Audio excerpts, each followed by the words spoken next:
These were the irreplaceable treasures of Timbuktu, torn down in the name of radical Islam.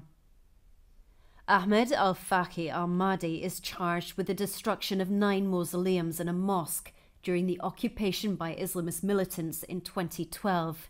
He was a member of a group linked to Al-Qaeda and is alleged to have been involved with the Islamic court of Timbuktu that gave the orders to attack these sacred buildings. The mausoleums were shrines to Timbuktu's founding fathers who'd been venerated as saints, a practice that fundamentalists consider to be blasphemous. The charges are unprecedented.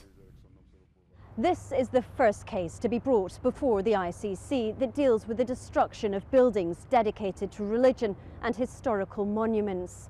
The prosecutor describes them as an assault on the dignity and identity of entire populations. And Fatou Bensouda says that the people of Mali deserve justice for the attacks on their cities and their beliefs. C'est la première fois que mon bureau. This is the first time that on the strength of the evidence collected, my office has brought such charges against a suspect in proceedings before this court. We will continue to do our part to highlight the severity of such war crimes in the hope that such efforts will deter similar crimes in the future. Timbuktu is listed as a World Heritage Site. From the 13th to the 17th century, it was the centre of Islamic learning.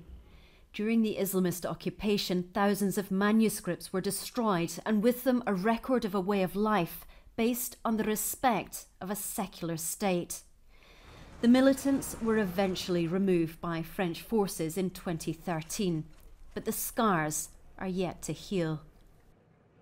Local stonemasons have been diligently trying to restore their cultural heritage using the techniques passed down from their ancestors. Anna Holligan, BBC News, in The Hague.